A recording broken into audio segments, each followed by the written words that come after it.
It's the first Saturday of term and we've got open day today. We've actually got the Firefly boys in the workshop getting the cars ready for Dunsfold tomorrow, as we've got about 100 families coming through the workshop to see what the boys are doing and to have a really good look. But the most important thing for the day is to get FFO2 up and running and ready to race tomorrow. So here we have a bodywork problem. What's making the noise? We haven't quite got full tension on the little side bodywork panel we've made here. It's really thin material because it doesn't have to be the full regulation thickness back here. So we just need to cut a little arc section here so it doesn't hit the sidewall of the tyre. Sounds fun. We have to look like we're discussing for the camera. Yeah. What are you guys actually doing? Seriously? Oh, this is an actual video. Yeah, what are you doing? Okay. What we're doing is setting up the SIM cards, so we're activating them, so that when they're put in the Arduinos, they can speak to each other. Because before, when you get them from the store, they're deactivated. So, yeah. And is this going to be used to get the telemetry? Yes, exactly. So the telemetry is sent by SMS from the car to the pits. That's really And then clever. decoded in the pits. So how complicated is this to set up then? Not very, until I can find my phone number on the phone. So, yeah. It's just finding all the niggly details. And then once those are done, it should be quick.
Look at that.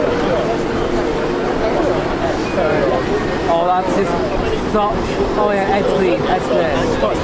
Ed is clear. Yeah, it's literally right. Ed's clear. Ooh, that's Ed. No, obviously not. I was like, oh my god. Just saying, this looks like an interesting race because you can see the whole thing from here. Yeah. So guys, the first race was quite eventful. Can you remember what happened?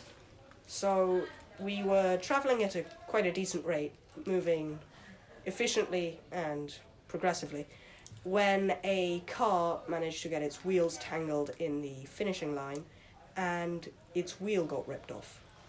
Yeah, so then they had to wave the red flag, but people didn't stop in time, so they called all the drivers over, which you're about to see, for a second briefing where they got then very angry at everyone for not stopping.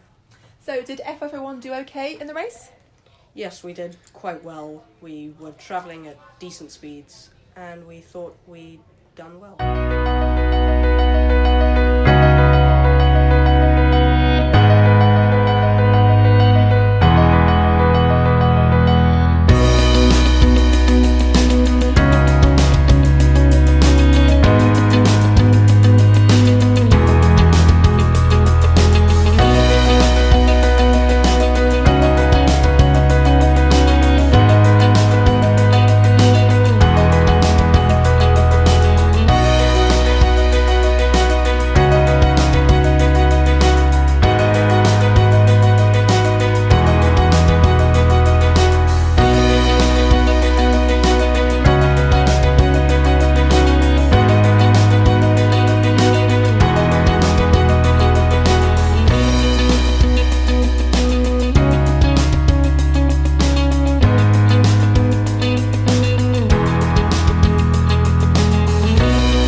last race it didn't go very well, so do you want to tell me what you have done differently this time?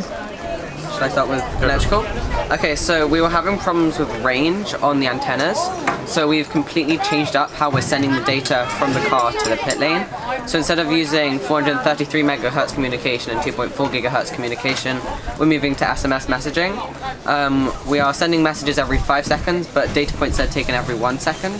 So like that we do get a lot of data points, but we don't send too many texts, so it's not too expensive. So that's essentially what we've changed. We've also moved from using resistive thermocouples to different thermocouples that are slightly more accurate because they're automatically calibrated for the correct temperature. So just small changes that should make it more accurate and more reliable. What about on the mechanic side of things? Mechanically, it's been all changed in the last week and a bit. A lot of new parts have been made. The most significant of those is probably the rear axle. So we made a completely new rear axle. So steel tube construction with stubs heat fitted into the ends, and that was partly done because we're moving the disc brakes to the rear to simplify the front uprights, the whole front suspension assembly. So now the wheels are slightly more tucked in. The rear bodywork, we're still running with the frame plywood construction that we did at Goodwood, and it's not perfect, but it'll do the job for us now. We've also made new polypropylene body panels for the rear, vinyled it all up, and as you'll probably see in all of the photos of the car, it's a different shade. It's very green. So we remade, we did have the whole body shell previously at Goodwood, but we've covered that all in vinyl as a single piece, so it looks very, very nice.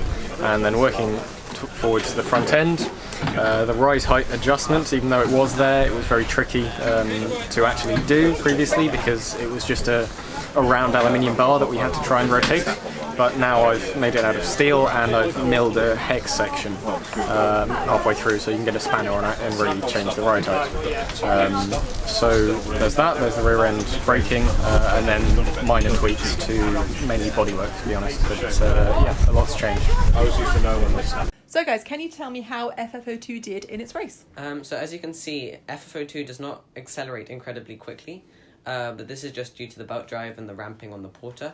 Eventually the car got up to a very fine speed, as can be seen in this shot, but we were having some issues with rubbing on the belt, and so this is where we pitted to diagnose the problem.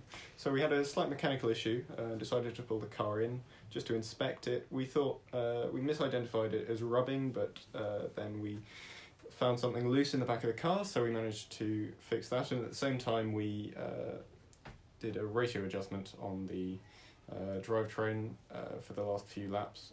Managed to finish that all within a couple of minutes.